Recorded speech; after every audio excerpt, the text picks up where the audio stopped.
You've done everything you thought would make them stay. You've been patient. You've been kind. You've reached out. You've apologized. You've explained yourself. You've waited. And yet, they pull away. They stop texting back as quickly. They become quieter. The connection that once felt electric now feels confusing, heavy, uncertain. And your mind starts spiraling. What did I do wrong? Why are they acting distant? Did I say something? Do they even care anymore? Let me tell you something, because you need to hear this before you go another night replaying the silence. They didn't pull away because you're not enough. They pulled away because they're afraid. And this is the part no one talks about. We spend so much time trying to decode people's behavior. We analyze the text messages, the tone, the distance, but what we forget is that behind every withdrawal, every wall, every sudden retreat, there's a story of fear, not rejection. See, avoidance doesn't come from indifference. It comes from protection. Most people who pull away aren't running from you. They're running from the feelings that connection awakens in them. Because to feel deeply means to risk. To be seen means to be vulnerable. And to someone who's been hurt before, vulnerability feels like danger. So what do? They shut down. They create space. They disconnect, not to punish you, but to protect themselves from the ghosts of their past. And here's the hardest truth. The more you chase that distance, the more it grows. Because every time you try to pull them back, what their nervous system hears is pressure. And pressure to them feels like pain. But don't lose hope, because this is not the end of your story. This is the beginning of awareness. You can't change what you don't understand. And today we're going to change that. We're going to talk about why people really pull away and how, without begging, without chasing, without games, you can create the one thing that makes them stop running: emotional safety. And listen to me carefully, because this is the shift that changes everything. When you understand what's really happening underneath the silence, you stop reacting from fear. You stop trying to force connection, and you start standing in peace. Because peace, not pressure, is what draws people closer. By the end of this talk, you're going to know exactly how to recognize the pattern, how to respond differently, and how to lead the energy of your relationships from fear to awareness, from chasing to connection, from confusion to calm. This isn't about fixing them. It's about freeing you. Because when you stop needing to be chosen, that's when people start choosing you. So let's begin. Let's get real about what's actually happening when someone starts pulling away. Most of us look at the surface, the texts that slow down, the plans that get canceled, the distance that creeps in.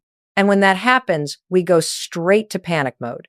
We assume they're losing interest, that something must be wrong with us, that we said the wrong thing, looked the wrong way, loved too hard, cared too much, and that's the lie that keeps you stuck.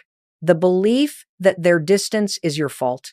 You see, when someone starts to withdraw, what most people don't realize is that there's almost always something beneath the surface, something they probably don't even understand themselves. It's not that they don't care, it's that caring feels dangerous. Because connection, real connection, brings up every old wound that was never healed, every memory of not being chosen, not being heard, not being safe. When they start to feel closeness, their body remembers the chaos. Their nervous system screams, "This is not safe," even when their heart is whispering, "I want this." That's the tug of war happening inside them. And you're over there taking it personally, thinking you did something wrong, when the truth is they're fighting a battle you can't see. Avoidance is not indifference. It's self-protection. It's a system their mind built long before you showed up. Maybe they grew up in a home where love was conditional, where being vulnerable led to punishment, where emotions were too heavy, too loud, too much. Maybe they learned that the safest way to survive was to shut down, to disappear, to stay in control. And now, in adulthood, that same system runs the show. The moment intimacy feels too real, too close, their brain fires off alarms. Danger, back away, protect yourself. So they don't respond. They cancel. They go quiet. And you feel rejected. But what's really happening is not rejection. It's regulation. They're trying to find safety again. Now, this doesn't excuse hurtful behavior, but it explains it. And awareness is the first step toward freedom, yours and theirs. Because if you don't understand this, you'll keep responding to the surface symptoms instead of the root cause. You'll chase when they run. You'll over-explain when they shut down. You'll try to fix what isn't broken in you when the real issue is the fear inside them. The goal here isn't to diagnose or label anyone. The goal is to see clearly, to realize that what looks like disconnection is often self-protection, that behind avoidance is pain, not power. And when you finally understand that, you stop reacting from panic. You stop personalizing their behavior. You start approaching it from peace instead of pressure. And that right there is the moment the entire dynamic begins to shift. Because when you stop chasing their fear and you start standing in calm awareness, something inside them starts to change too. So now that you can see what's truly driving the distance, let's talk about how to recognize the pattern, the clues that tell you you're not dealing with rejection, but with avoidance. Let's talk about how to recognize it. Because once you can see it, you can stop being trapped by it. Avoidance doesn't always announce itself with silence. Sometimes it wears charm. Sometimes it looks like distance dressed up as independence. Sometimes it sounds like, I just need time, or I'm busy, or I'm fine. But underneath those words, there's fear. And here's how you start to notice the pattern. When you open up, they close down. When you move closer, they lean away. When you ask for clarity, they disappear. The moment the relationship starts to feel real, that's when they start to pull away. You've seen it. One day they're affectionate, responsive, connected, and the next day you can feel them slipping through the cracks. Their tone changes. The texts shorten. The eye contact fades. It's subtle, but your body knows before your mind does. Something feels off. And here's where most people go wrong. You feel that shift, and instead of pausing, you push. You text more. You explain more. You start proving your love instead of living in it. You start chasing the closeness that's disappearing. But every time you push, you feed their fear. Because the avoidant doesn't feel your love, they feel your urgency. They don't see care, they see pressure. And pressure, to them, feels unsafe. You have to understand this. People with avoidant tendencies don't retreat because they hate connection. They retreat because they don't yet trust that connection can exist without chaos. They associate closeness with danger. They confuse peace with boredom. They think love will always cost freedom. So what do? You start observing instead of reacting. You begin to see the pattern. Notice when they start to pull back. What's usually happening right before that moment? Was there a vulnerable conversation? Did you express a need? Did things feel good? Maybe too good? That's often the trigger. Because to someone who's lived with emotional unpredictability, too good feels unsafe. They will often retreat, right, when intimacy starts to deepen. Not because they don't want you, but because their nervous system has learned that love equals loss or that closeness equals pain. And this is the moment where your awareness becomes your power. Because once you can see the cycle, theirs and yours, you can stop feeding it. You can step out of it. So instead of thinking they're abandoning me, you start to think their fear just got activated. And that awareness changes everything. When you see the pattern, you reclaim your calm. And when you reclaim your calm, you stop reacting from fear and start leading with understanding, because this is not about controlling them. It's about understanding what's happening underneath the silence so you can respond with strength, not panic. And that's exactly what we're going to talk about next. The internal shift you must make first before anything outside of you can change. This is where everything begins to change, not out there, in here, because you can't change what's happening outside of you until you shift what's happening inside of you. I know you want to fix it. You want to say the right thing, send the right message, make them see how much you care. But here's the truth. Chasing what's pulling away doesn't bring it closer. It just teaches your nervous system to beg for love instead of embody it. And that stops today. You don't fix disconnection by forcing closeness. You fix it by creating safety, and safety starts inside you. You see, when someone pulls away, your first instinct is to panic. Your body feels the distance and goes into survival mode. You feel that tightness in your chest, that urge to do something, anything, to make the discomfort stop. But what you don't realize is that your reaction, the chasing, the explaining, the fixing, is feeding the same fear you're trying to soothe. Because now there are two nervous systems in fight or flight, theirs and yours. And when two people are in survival mode, nobody feels safe enough to connect. So what's the internal shift? It's this: emotional safety is greater than control. Let me say that again. Emotional safety is greater than control. You don't create connection by controlling the outcome. You create connection by calming your energy. That means instead of trying to convince someone to stay, you ground yourself in your own peace. Instead of over-explaining, you breathe. Instead of proving your worth, you remember it. Because the moment you stop chasing, something powerful happens. The energy reverses. What felt like pursuit becomes space. What felt like desperation becomes calm. And that calm energy, that grounded presence, is what makes another person's nervous system finally relax. They stop feeling your pressure and start sensing your peace. And listen to me, your peace is magnetic. When you stop reacting, you start radiating. And people, especially avoidant people, are drawn to that energy. You've probably heard me say this before.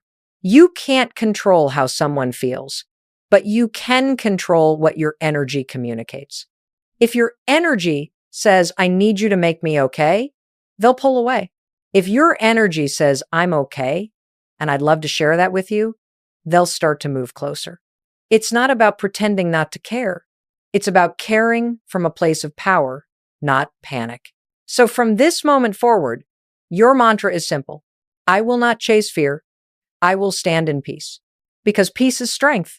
Peace is self-worth embodied. Peace is the signal that tells the other person in the universe, I am safe. I am grounded. I am whole. And when you live from that place, everything shifts. Your relationships start to look different. You stop being addicted to fixing. You start attracting people who match your calm, not your chaos. This is the internal foundation for everything that comes next. So now that you understand how to anchor your energy, let's talk about how you act from this place. The 3 concrete moves that turn awareness into action. All right, this is where we take all that awareness and turn it into movement. Because insight without action is just another form of waiting. You can't think your way into peace. You've got to act your way into it. So I'm going to give you 3 concrete moves, not strategies to manipulate, not tricks to make them chase you, but grounded shifts that will completely change the energy between you and the person who keeps pulling away. And the first one is this. Move hajon. Pause the push. When someone starts to pull back, your instinct will scream, do something. But here's the truth. Your next move determines whether the cycle repeats or begins to break. You have to pause, not to play games, not to punish, but to interrupt the pattern. Because every time you push, every text, every explanation, every emotional reach, you're signaling to their nervous system, I need you to regulate me. And guess what? They can't. They're trying to regulate themselves. So your first act of strength is silence, intentional silence. Not withdrawal, not resentment, just stillness. Take a breath. Let the silence stretch. Let space do what words can't. You see, people who run from closeness have to experience a moment where distance doesn't feel like danger, where the space isn't full of guilt or chasing or punishment. That's when awareness begins to dawn in them. And the only way to create that moment is to pause the push.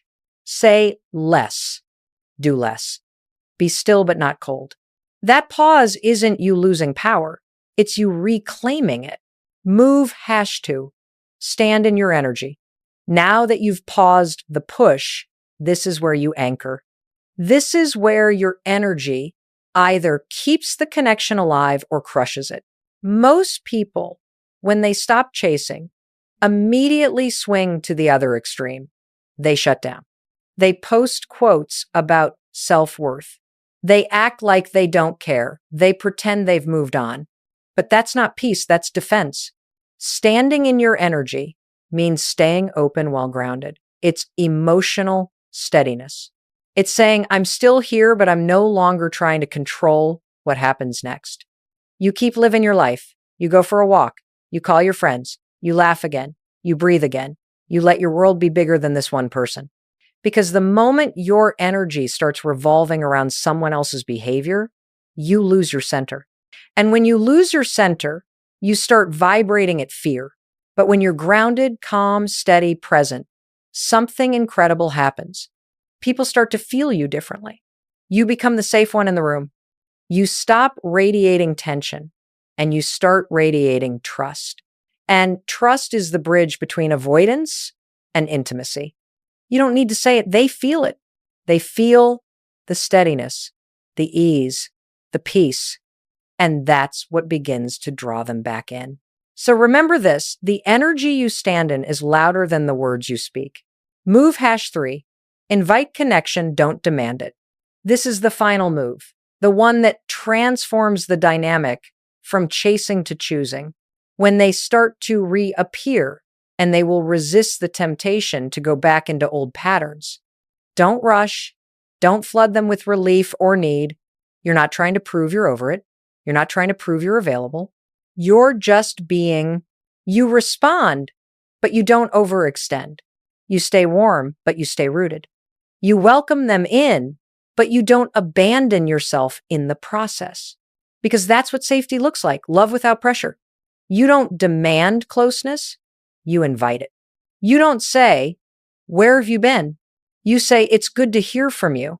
And then you let them show you what they're ready for. When you stop pushing and start inviting, you shift from fear to leadership. You're no longer reacting to their pattern, you're setting the tone for connection. And that's what emotional maturity sounds like. That's what makes an avoidant feel something they've never felt before. Freedom inside, connection, because love doesn't chase. Love doesn't corner. Love invites. And here's the beautiful part. When you master these 3 moves, you stop living in reaction. You stop letting their fear decide your energy. You begin to create the one thing that every avoidant, every human being really is searching for, a space that feels safe to come home to. That's the power you hold.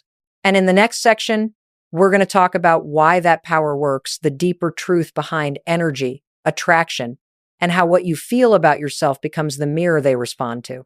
Now that you know how to act differently, it's time to go deeper, because none of this sticks if you don't understand the mirror. And this is the part most people skip. They want to know how to make the other person change. They want to know the trick that makes the avoidant come back. But here's the real work, the mirror work. Because everything in your relationships, everything you attract, everything that frustrates you is reflecting something about you. Stay with me. If you keep chasing people who pull away, if you keep overgiving to people who underrespond, if you keep loving people who feel just out of reach, that pattern is not random. It's a mirror. It's reflecting your own unhealed belief that love has to be earned, that you have to prove you're enough. That closeness is something you must fight for. And that belief, not the person, is what keeps breaking your heart. See, every time you go chasing someone's attention, you're not really chasing them. You're chasing the version of yourself you still don't feel worthy of. You're trying to fix the pain of being unseen by proving you can finally be chosen. But that's not healing. That's repetition. And you can't heal a wound by recreating it. So this is where you pause and ask yourself, what am I reflecting right now? When you show up anxious, they feel anxiety. When you show up grounded, they feel calm. When you know your worth, they feel it, not because you say it, but because you are it. Energy doesn't lie. You don't have to announce your boundaries when you live by them. You don't have to prove you're worthy when you treat yourself like you are. You don't have to beg for respect when you stop abandoning yourself for connection. Listen, your relationships are a mirror, not a measurement of your value, but a reflection of your awareness. And when you start to see that, something inside you begins to shift. You realize that it's not about changing them, it's about revealing you. Because when you show up as someone who's calm, confident, and self-honoring, the mirror changes. People who can meet you rise to meet you. People who can't will quietly fade away. And instead of calling that loss, you call it clarity. So here's what I want you to do tonight. Grab a journal and write down this question. What does my energy teach others to expect from me? Be honest. If the answer sounds like, they can expect me to overgive, they can expect me to fix things, they can expect me to wait, then that's your mirror. That's where the work begins. Because when you change what you reflect, you change what you attract. This isn't about perfection, it's about awareness. It's about choosing to stop sending out a signal of fear and start radiating the truth. I am love, and I am safe to love. And when that becomes your reflection, your relationships stop being a battlefield and start becoming a mirror of peace. Let me tell you something that might surprise you. Transformation doesn't happen in the breakthrough moment. It happens in the boring ones. Anyone can stay calm once. Anyone can pull back for a day, act grounded for a week, meditate for a month. But true change, that's built through consistency, the quiet, steady rhythm of showing up differently again and again, even when your emotions beg you not to. Consistency is what rewires everything. And here's why. Your nervous system doesn't trust words. It trusts patterns. It doesn't believe promises. It believes repetition. So when you say, I'm not going to chase anymore, your body doesn't believe it until you've practiced it. Not once, not twice, but over time. When you say, I'm going to stay grounded, your energy doesn't shift because you said it. It shifts because you kept doing it, especially when the silence felt unbearable. That's what emotional regulation looks like. It's not suppression. It's not pretending you don't care. It's staying steady in the storm. You feel the wave of panic coming. You breathe. You feel the urge to text. You pause. You feel the sting of rejection. You soothe yourself before you reach out. Because the truth is, emotional regulation is self-parenting. It's the part of you that says, I know this hurts, but I'm not going to abandon myself again. And every time you do that, your system learns, I am safe even when it's quiet.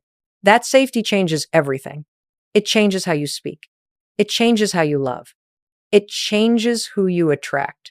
And it teaches the other person something profound, that love doesn't have to be chaotic to be real. You see, someone who's avoidant has spent their life equating intensity with danger. When you match their fear with your fear, the cycle keeps spinning. But when you meet their fear with your steadiness, that's when the pattern starts to heal.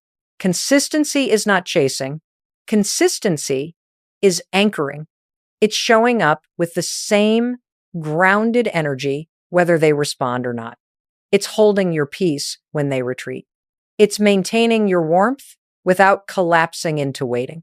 That's what tells them and your own heart, I'm safe to love. I'm safe to stay. Now, I want you to write this down somewhere. My peace is not a performance. My consistency is my power. Because that's what makes love sustainable. Not the highs, not the fireworks, not the drama. It's the stability you bring into the space. When your words and actions align over time, you become trustworthy to yourself first and then to everyone else. And listen, it won't be perfect. You'll have moments where you slip, where you react, where you feel the old panic rise. That's okay. Growth isn't linear, it's layered. Every time you come back to calm, you're rewriting the story. And that story becomes the foundation for real connection, the kind that doesn't need to be forced because it's built on truth. So now that you understand how consistency reshapes your energy and the entire relationship dynamic, let's take it one step further. Because when that consistency begins to work, when they start to come back, when the silence starts to break, the next question is, how do you respond? Let's talk about that. This is the moment you've been waiting for. The message comes in, the silence breaks, They reach out maybe with a casual, hey, how are you? Or a random meme or a soft question about something that doesn't really matter. And your heart jumps because after all the stillness, all the waiting, all the work you've done to calm your energy, this tiny gesture feels massive. It feels like hope. But listen to me carefully. This is where most people lose themselves again. The second they get that text, that call, that sign of life, they rush back in, full of relief. The energy flips from grounded to frantic. They answer too fast, talk too much, overthink every word. And just like that, the calm they built, gone. Here's what I want you to understand. When they start moving toward you, your response determines whether the new pattern takes root or the old one returns. You don't need to make a speech. You don't need to prove anything. You just need to stay steady. Remember what we said earlier. They're not responding to your words. They're responding to your energy. So when they reach out, respond, but from peace, not panic. If they text, reply simply, warm but calm. If they call, pick up and breathe. Let silence be okay. Let pauses live. Don't rush to fill every gap. Because here's what you're really communicating in that moment. You can come closer, and I won't demand. You can speak, and I'll listen. You can be human, and I'll be steady. That's what emotional safety feels like. It's not a performance, it's presence. And when you respond that way, something happens inside of them. Their nervous system, which has been wired for defense, suddenly feels safe. Their fear starts to loosen its grip. This is where healing begins, not in the words, but in the energy between them. Now, I'm not saying this means everything's fixed. It doesn't. But it means the dynamic has shifted from control to connection. So when they start moving toward you, don't sprint to meet them halfway. Walk. Let them set the pace. Let them relearn that closeness can exist without chaos. You can stay open and stay grounded. You can be receptive and have boundaries. You can be kind without losing yourself. And this is the magic. When you stop trying to manage their every move, you make space for something new. Mutual effort. They start leading because you stopped leading from fear. They start showing up because your energy feels safe. They start opening because you're no longer trying to force it open. That's the shift. That's when avoidance starts to turn into connection. So take a deep breath right now and repeat after me. I do not chase. I allow. I do not control. I trust. I am not waiting to be chosen. I am creating safety through presence. That is your power. That is your peace. And next, we're going to take it one layer deeper because this moment of calm response, this balance you've created, becomes the foundation for something even greater. The identity shift that turns you from a reactor into a leader in love. Let's talk about who you become. This is the moment everything changes. Because after all the awareness, all the stillness, all the growth, something new starts to emerge. Not a new relationship, not a new version of them, a new version of you. The truth is, you're not the same person who started this journey. The version of you who used to chase, explain, or overthink that version acted from fear. That version thought love was something you had to earn. But the person standing here now, listening, learning, breathing, you've become someone different, someone anchored, someone whole. That's the identity shift. You move from needing to be chosen to knowing you are worthy. You move from trying to get love to being love. And when you reach that place, everything around you begins to reflect it. You attract people who value peace because you live in it. You attract connection that feels equal because you finally believe you deserve it. You attract experiences that mirror your inner calm, not your old chaos. This is what real leadership in love looks like. It's not about dominance or control. It's about emotional responsibility. You lead not because you push others to change, but because you've changed the energy inside yourself. Listen to me. Your power isn't in making someone stay. Your power is in knowing that no matter who leaves, you stay with you. That's the identity of someone free. Free from the past, free from the panic, free from the belief that love has to hurt to be real. And when you stand in that identity, you stop asking, when will they come back? You start asking, who am I becoming while they're gone? You stop measuring your worth by their attention. You start measuring it by your peace. That's your turning point. That's your freedom moment. So from this day forward, walk with that energy, speak from it, live from it. And every time your mind tries to pull you back into old patterns, remind yourself, I am not waiting to be chosen. I am choosing myself every day. Because when you live like that, something incredible happens. The people around you either rise to meet your new energy or they quietly fall away. And either way, you win. That's what becoming whole looks like. That's what self-respect feels like. That's when love finally stops being a chase and starts being a choice. Take a deep breath. You've made it all the way here, and that means something. It means you were willing to stop chasing and start choosing yourself. It means you were brave enough to look at your patterns, your energy, your part in the cycle, and instead of blaming or begging, you chose to see. So let's bring this all together. They didn't pull away because you weren't enough. They pulled away because they were afraid. And the moment you stopped trying to fix that fear, the moment you paused, breathed, and chose peace, everything started to shift. You began to see what was really going on beneath the silence. You learned to hold your ground instead of losing yourself. You stopped reacting, started reflecting, and built a calm that didn't depend on anyone else. You created emotional safety first, inside you, and then in the space between you. That's the work most people never do. But you did it. And now you know the truth. Fear can't lead. Control can't connect. Only awareness can create love that lasts. So when the world tests you, and it will come back to what we've built here, pause the push. Stand in your energy. Invite, don't demand. Mirror calm, not chaos. Be consistent when it would be easier to react. Respond with peace when fear calls your name. And remember, the person you're becoming is bigger than the pattern you've survived. You are no longer the person waiting for someone to choose you. You are the person who leads love by embodying peace. And from that place, you can walk into any relationship or out of anyone without losing yourself. So here's your challenge. This week, I want you to practice one thing. Respond with awareness, not reaction. Every time you feel that pull to chase, breathe. Every time you feel that urge to explain, pause. Every time you notice fear rise in your chest, whisper to yourself, I'm safe, I'm calm, I'm not chasing love, I'm being it.